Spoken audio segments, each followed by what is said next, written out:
Армысыздар ағайын, ассалаумағалейкум. Қолдарыңыз жақсы ма? Иә, құрметті қауым көрермен. Енді бүгін мынау өткен жолы айтып өткем, аруақтар жайлы, сосын рухтар, мағди, таджал, сосын жаңағы анау Исаның түсуі жайлы. Бұларды енді мына осығанға дейінгі жеткен темаларда біраз басын шалып өттік, бірақ толық мәнінде ол толықтырылмады. Ендігі кезекте бүгін бір тема қозғайын деп отырмын. Арасында осы арнайы роликтермен толықтырып отыратынбыз. Бұл әруақтар жайлы айтамын дегем. Бұлардың жалпылама мен осығанға дейін Көкшер Жайнаның каналында 8 ролик түсірдім, бірақ ол жерде мен толық оның келбетін ашқаным жоқ. Құр жай ғана бір мәлімет ретінде атап өттік. Енді бүгінгі темада бұл мағди жайлы сөз қозғамақпын. Жалпылама бұл мағди дегеніміз кім? Неге бұл жаңағы мына Исаның түсуімен мағдидің шығатыны, таджалды жеңуімен шығатыны, сосын бұл исламды қабылдағанда таджалдан қалай шығатыны жөнінде біраз мәліметтер айтып өттім, бірсыпыра мәліметтер. Таджалдың шығатын себебі бұл исламды қабылдаған кезде шығады деп айттық. Жалпылама енді бұның ең өзекті әңгімесі, кезінде білесіздер, бүткіл пайғамбарлар формула 13 F13 формуласы бойынша бүткіл пайғамбарлар еврейлерден шықты да, ең соңғы мына Мұхаммед пайғамбар неге арабтан шықты деген әңгіме туындайды. Осының тұшымды жауабы қандай бұл? Неге бұл жаңа бүткіл еврейлерден пайғамбар шығатты, соңғы пайғамбар бұл неден арабтан неге шығып кетті деген әңгіме. Осы сұрақтың төңірегіндегі біраз шешілмей жүрген мәселелер көп өте. Бұның себебінің болатын себебі, мысал үшін айталық, мынау араб елінің жалпылама кодының өзі бұл тіл.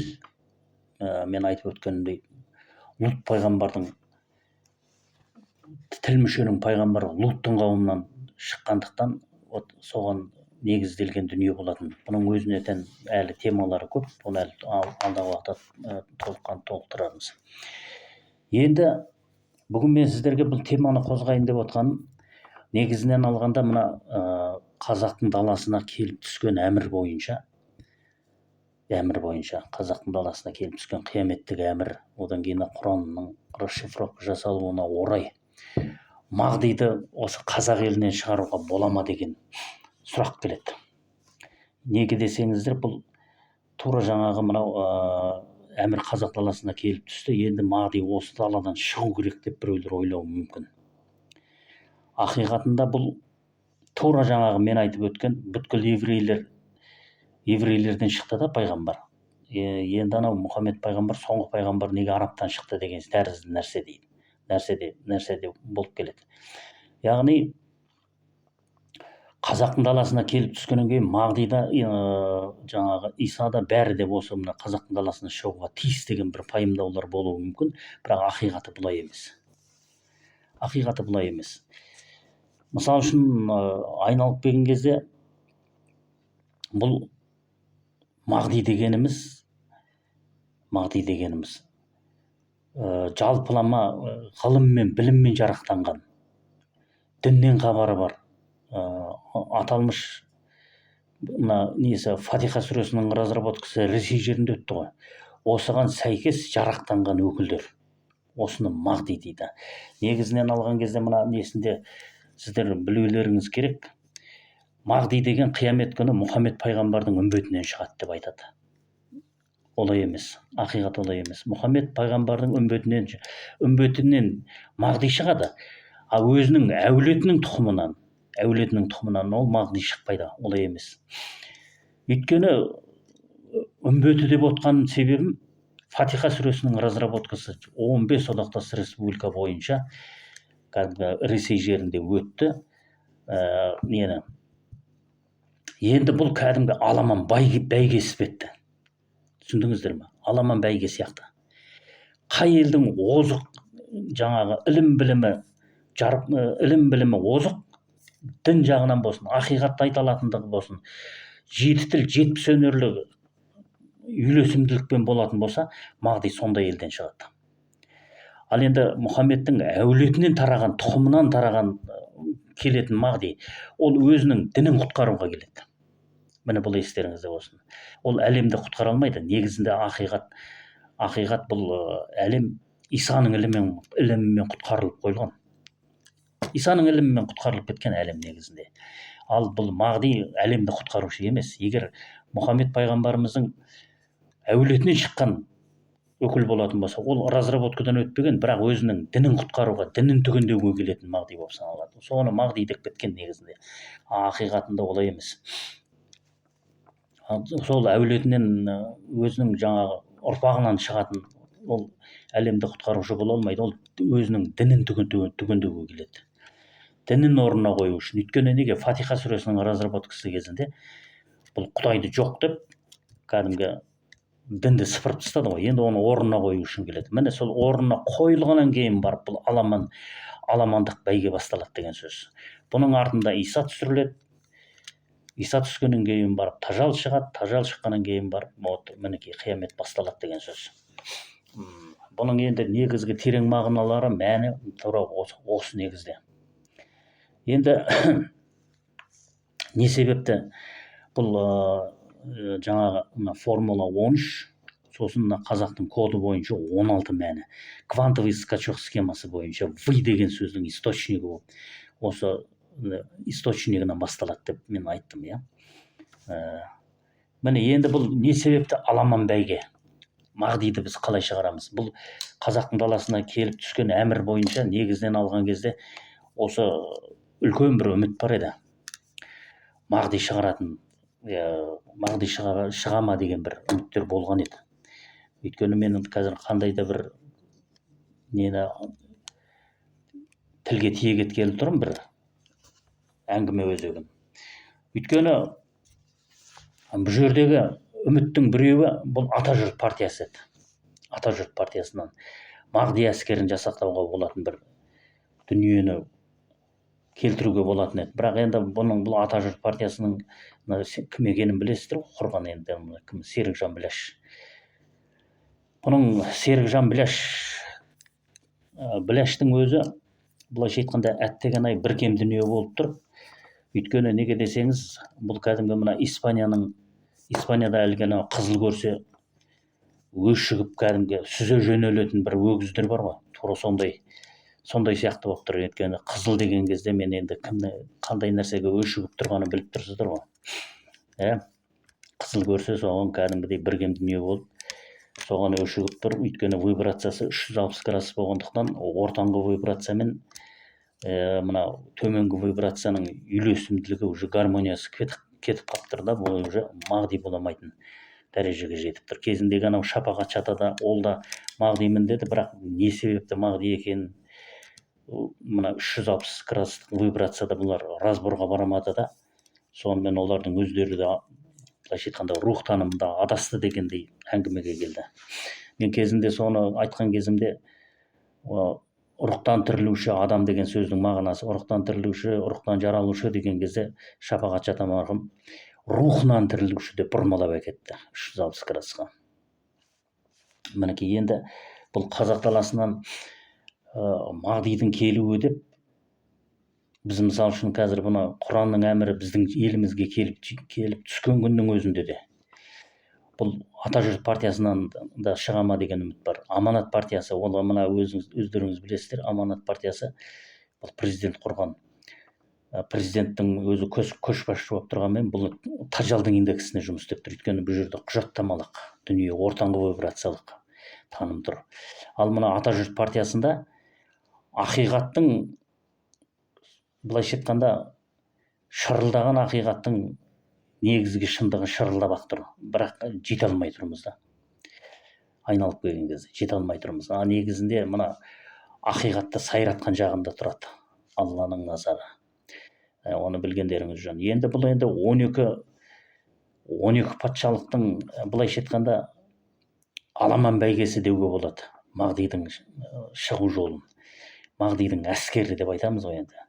Ал енді анау мұхаммедтің әулетінен өзінің ұрпағынан шығатын ол мағди деп кезінде мына дәріптеушілер оны солай деп кеткен, бірақ пайғамбардың өзі де айтатын шығар, өзі де айтты деп айтады, бірақ ақиқат олай емес. Өйткені олардың танымында разработка жоқ. Мына нелердің Ауған, Сирия жеріндегі елдерде оларда разработка жоқ. Разработканың бәрі Ресейдің жерінде.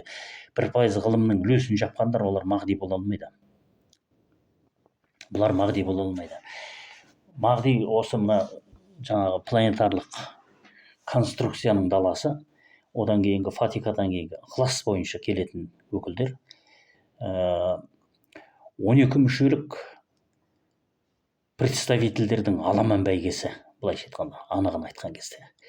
Кім жаңағы сөзді тіл менен ғылым, білім айтып отырмын ғой, жаңағы ғылым, білімі жарасқан, бұлардың кәдімгі танымы, ақиқатты сайрата алатын, оның бәрін түгел гармониясын үйлестіре алатын ілім білімі озық елден шығады бұл мағди деген.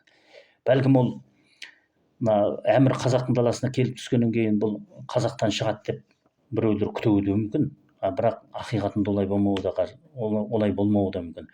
Бәлкім ол өзбекстандық бола ма, Қырғызстаннан шыға ма, жоқ Ресейден шыға ма, ол жағын біз білмейміз.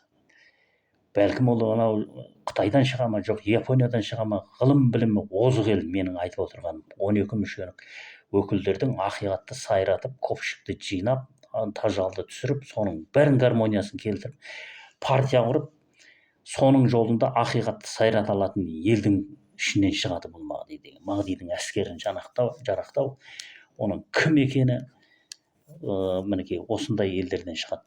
Бұл аламан бәйге дейтін себеп не себепті? Мына қазақтың өзінің коды сүйекпен байланысты, көпшік ілімі деп айтып кеттік. Енді бұл қазақты атқа отырғызып, мына Исаның ілімінің измерениясын ат күшімен өлшеп, қазақтың бұл енді анау неге дейін, қияметке дейін қайтер екен, бұл нәпсіден қайтып шығар екен, бұны тани ме екен, бұларды кәдімгідей ілім білімге үйлестіре ала ма деген ниетпен осылай жасап, қазақты атқа отырғызып, осы нәрседен бұлар тыйыла ала ма, жоқ сақтай ала ма, жоқ бір жолата техникаға көшіп кете ма, жоқ бір жолата анау жаңағы аламан бәйгемен сол тай жарыстырып, сол өмір бойы кете ма деген сияқты сұрақтар ғой бұл жерде, көрдіңіз ба?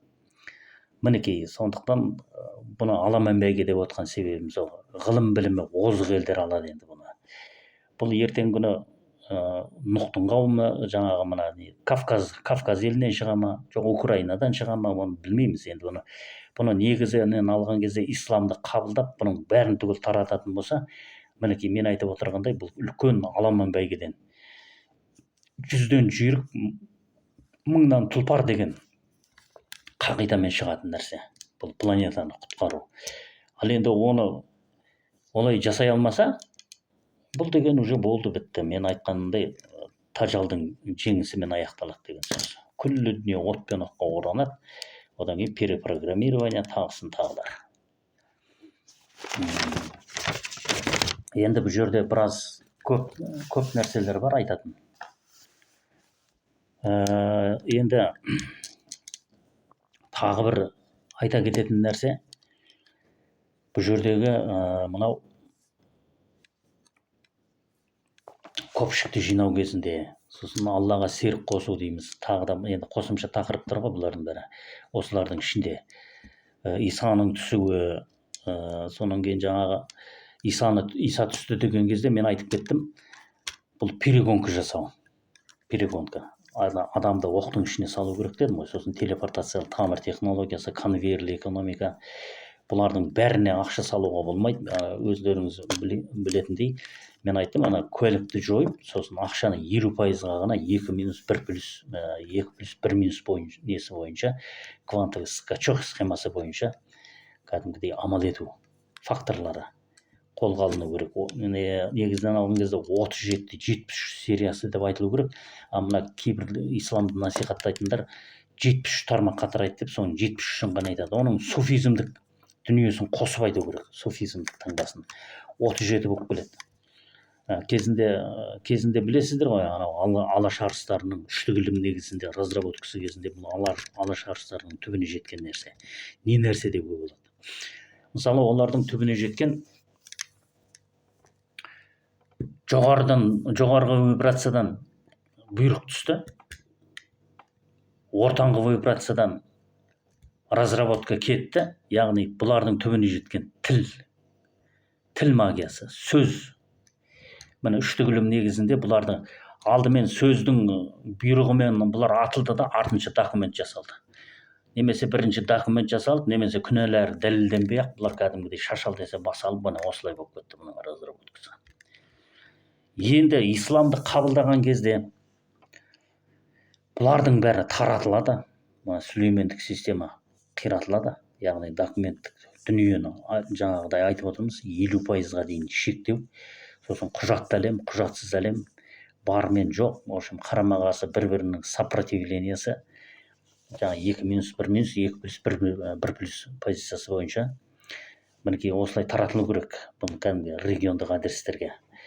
Бұл жаңағы негізінен алған кезде бұл жерде іблістер, журналистер жұмыс істеу керек деп отырмын, бұлар мүлдем аяғын баспайды. Мүлде жаңағыдай нәрселерді айтпайды.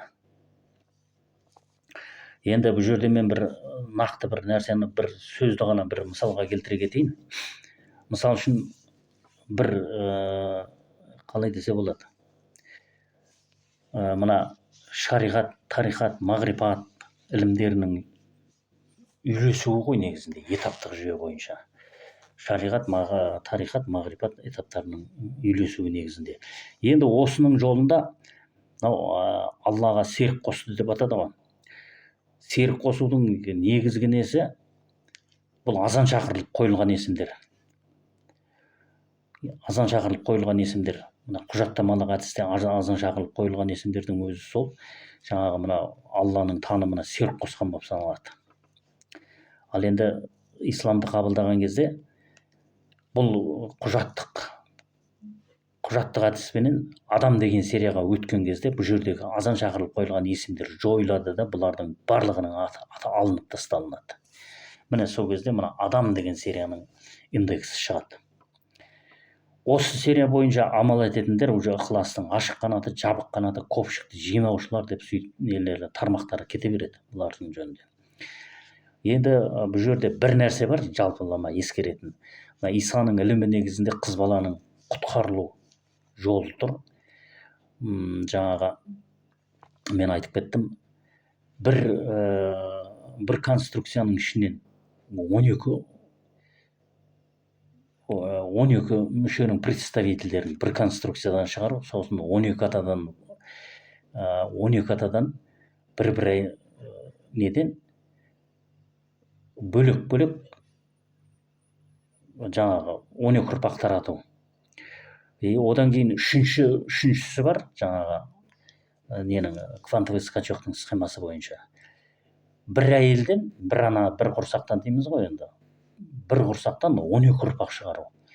Ал ана 12 атадан одан да жаңағыдай 12 атадан шығару. 12 әйел ғой енді, былайша айтқанда, бөлек. Ал ананы 12 еркекті бір әйелден шығару деген сияқты мәселе. Мінекей осылардың несіменен жаңағы мына Исаның ілімі жабық қанат, ашық қанат, сосын кейін передача көпшік, конструкция, дистанционная трансформация, бесконтактное плотство дейді. Бұлардың жаңағы негізінен алғанда жолында жетімнің тәніменен нәпсісі байланады, адам деген серияның. Сосын мына софылық ілімменен бұлардың плюстік бағыты байланады. Нәпсісі енді көпшік жолындағы дүниемен бұл софылық ілім байланады ғой. Соны солай деп түсіну керек. Софылық ілім не үшін деген кезде мінекей тақуалық дейді. Ол жаңағыдай мына несінде білесіздер ғой. Бұл союздың кезінде, разработка кезінде көптеген бұндай келеңсіз жағдайлар болды. Бұны енді исламды қабылдаған кезде бұлардың бәрі разборный түрде болған кезде бұлардың бәрі осылай таратылады. Өйткені бір қыз баланы жаңағыдай групповой зорлау деген болды 101-ші статьямен. Мінекей бұлардың осындай бір разработкалары болды, бірақ неге олай істелінеді, неге бұлай істелінеді. Енді олардың айтатындары көп, өйткені разработка кезінде бұлар көбінесе жаңағыдай нәпсісі қозған кезде арақтың күшіменен, темекінің күшіменен, наркотиктің күшіменен жасайтын. Қазірдің өзінде де оңып тұрған ештеңе жоқ. Педофилия деген бар ғой қазір. Мен осы жөнінде мен біраз комментте жаздым ба, жоқ роликтер шығардым ба білмеймін. Даже мына бүгінгі таңда қазақтар осы жахилеттік дәуірдің энергиясы келгендіктен даже хуже арабов болып кетті. Хуже арабов болды. Арабтарға айтады, олар қыздарын көмді ғой тірідей. Енді оларда о заманда да болған шығар ол педофилия деген. Міне сөйткен арабтардың басынан өткен тарих біздің де жерімізге келіп жетті. Даже қазір мінекей открытый керек болатын болса өздерінің бесіктегі қыздарымен де түсіп жатыр уже жыныстық қатынасқа. Мінекей осындай нәрселер болып жатыр. Бұл деген енді адамзат тарихында болмаған дүние болып жатыр ғой қазір енді. Енді осының жолында мынау айта кететін бір тема бар, басын ашып кететін. Зина дейді ғой. Зина деген сөздің мағынасы бұл ойнас деген мағынаны білдірмейді. Бұл азан шақырылып қойылған есім. Зина деген. Негізінен алғанда зина дегеніміз қаяқтан шыққан. Зина деген бұл ойнас немесе күнәһар деген мағынаны білдірмейді. Бұл ондықтар әлеміндегі ла сериясы бойынша соған берілген есім болып саналады. Ал енді зина біткеннің бәрі ойнасшылық атын екен деп олай деп бір жақты етуге болмайды. Негізінен алған кезде бұл амалдастыру, скрещение таңбасы бойынша содан кеткен түсінік. Бірақ оны қай кездері, қай заманда бұны зинаны ойнасқа барып теңегендерін білмеймін. Бәлкім сол азан шақырылып қойылған есімнің өкілі бәлкім соны жасаған болар. Сонан кейін оны зинақорлық, зина деп айтып кеткен болар. Менің ойымша солай ма деп ойлаймын. Өйткені бұлардың негізгі несі қаяқтан шыққан разработкасы. Кәпірлер индексінде. Кәпірлер индексі дегеніміз ерлі зайыпты жұптасу. Діннен шығып, жұптасып, разработкаға кірген индекстен шыққан. Ойнас деген. Неге? Бұл ерлі зайыпты жұптасу негізінен алған кезде ойнас деген сөздің мағынасының өзі былайша айтқанда игра асов, кроватных мастеров дегеннен шыққан. Игра асов, кроватных мастеров дейді. Яғни ерлі зайыпты жұптық неге разработкаға кіргеннен кейін бұлардың интимдік байланысы мінекей осындай мағынаға келіп тіреледі. Осыдан келеді жаңағы зина деген азан шақырылып қойылған есімнің несі осыған ауысып кетеді. Өйткені істеген кебіндік для язычников олардың көзіне человек измерениясымен көрінеді ғой, көпшік ілімі оларға берілмеген рух танымында сендерге былайша айтқанда аздаған мәлімет берді, барша пайғамбар адасты деп отыр ғой. Мінекей ол деген уже человек измерениясындағылардың көзіне көрініп тұрғаннан кейін анау шайтани ілім иесіне солай болып көрінді. Одан кейін оны аңшылар оны жаңағыдай аспандатты, оны апарып күнәһар қылып түгел бәрін былайша айтқанда жамап жасқап оның не екенін де білмеді. Мінекей осы жағынан біліп жүргендеріңіз дұрыс. Өйткені неге бұның игра ас деген мағынаның өзі Иса ілімінде бұл технологиялық маман шеберіне берілген бұл кәдімгі дәреже болатын. Көрдіңіз ғой, енді мен інжіл қыз балаға арналған деп отырмын ғой. Інжіл қыз балаға арналғанда бұл кәдімгі технологиялық ілім-білім негізіне берілген кәдімгі разработкалық періштелердің термині болатын ас деген. Мінекей. Ал енді оның биологический айырмасы мынандай жаңағыдай игра асов, кроватных мастеров деген терминмен ұштасып кеткен кезде бұлардың кәдімгі былайша айтқан кезде қалай десем болады, тілдік терминнің жалпылама қолданысына еніп кеткен нәрсе ғой былайша айтқан кезде. Мінекей енді былайша айтқан кезде жаңағы Мағдидің келуі, Исаның түсуі, Тажалдың шығуы, мінекей осы исламды қабылдаған кезде осы аламан бәйгеден шыққан елдің үлесінде болады деген сөз. Бұл программаның бәрі сол елдің былайша айтқанда ішінде көрініс береді. Егер бұның бәрін үйлестіре алса, егер бұның бәрін жаңағыдай реттей алса деген сияқты. Бұл жерде енді былайша айтқан кезде мына мағди дегеннің жалпылама несі, бұл тек қана діннің ғана өкілі емес. Бұл олай емес бұл. Өйткені Фатиха сүресінің разработкасы Ресей жерінде өткендіктен бұл жерде ғылым білімнің үлкен пайызы бар. Бұл кәдімгі мына Нобель сыйлығы сияқты мағди жүлдесі деген кәдімгі жүлде тағайындалу керек. Мына оқу орындарында болсын, Нобель сыйлығынан да жоғары планетаны құтқаратын кәдімгідей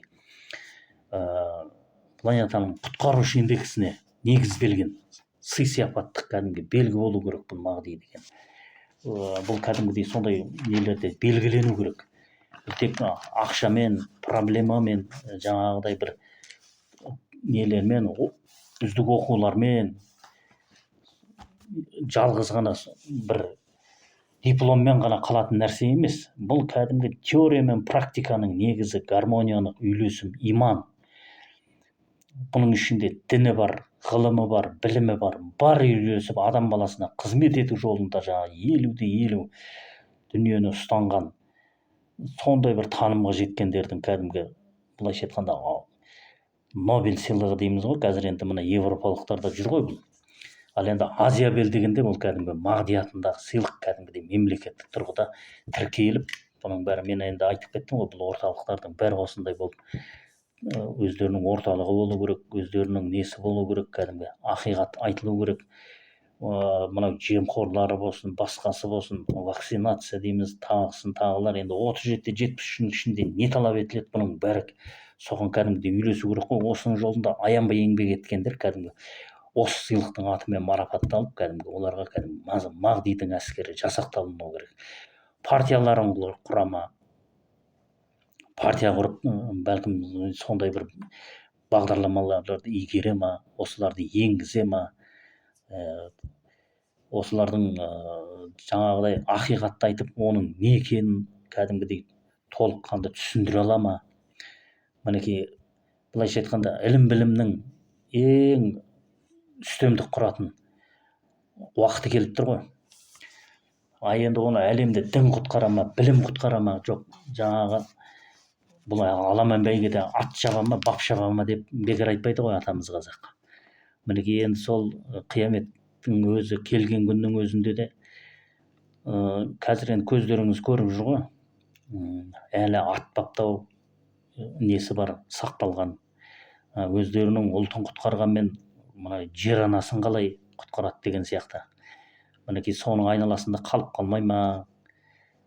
Бұған енді ғылым білімді менен дін мәселесін үйлестіру, бұның танымына жетудің өзін бұлар қалай деп жаңағыдай бағалап жүр. Дін бөлек, мемлекет бөлек дейді. Ал енді оны мемлекет бөлек, дін бөлек болатын болса, бұның ақиқатын айтып, олардың кәдімгі ақиқат мәнін үйлестіру керек. Мемлекет дегенде оны дәлелдеу керек. Ту көтеріп білесің деп тұр, оны да ескеру керек. Туға не үшін, не себепті жаңағыдай табынып жүр. Мемлекет деген не нәрсе, дін дегеніміз не нәрсе. Мінекей осындай ақиқаттар сайраған жерде ол мағдидің әскері жарақталады. Ал бұндай ақиқат жоқ жерде ол мағди да жоқ, басқа да жоқ, Құдайы да жоқ, Алласы да жоқ. Анау былайша айтқанда бұл мағдидің жалпы танымы түсінікті болуға тиіс меніңше. Былайша айтқанда әр әлем өзінің құтқарушы, әр әлем өзін құтқару керек қой. Қандай нәрсені ұстанды, қандай нәрсе өзіне куәлікке келіп тұр. Чем она пропитана дейді. Былайша айтқанда пропитание клетки научный процентный показатель дейді. Ал енді ол ақиқат жоқ жерде, бұл жерде кәдімгідей результат шығарылады. Ақиқат жоқ жерде. Не пропитанный клетка, пробитая голова, пустой индекс деп айтылады. Өйткені мына ғылымның үлесін жапқандар, сосын дінмен байланыстырамаса, Құранмен байланыстырамаса, планетарный масштабта ойланамаса, өз ұлтын, өз мүддесін сөйлегендерді, мысалы үшін ол жерде мына 4 тақтамен жұмыс істеген кезде отключенный деп айтылады. Бұлар кәдімгі Құранның индексіне кіргізілмейді. Сонан кейін кәдімгі отключить тастайды өздерінің ангелы хранители биологический корень статусына жұмыс істеу үшін. Мінекей сондай нәрселер ескерілу керек бұл жерде. Мінекей сонымен осындай темалар қозғалып, бұл енді алдағы уақытта әруақтар жөнінде, сосын кейін тажал дегеніміз несімен тажал, мінекей сол жөнінде айтамыз. Тажал деп неге айтады? Өйткені мына жасанды интеллекті менен сосын однополярный система дейді, замыкающий. Мінекей осындай нәрселермен амал еткен кезде, сосын жаңағы мына құжаты барлар құжатсыз әлемге әмірі жүрмейтіндей болу керек. Сосын вы деген сөздің ажыратылымы 13-16. Мінекей осының артында бірталай әңгімелер тұр.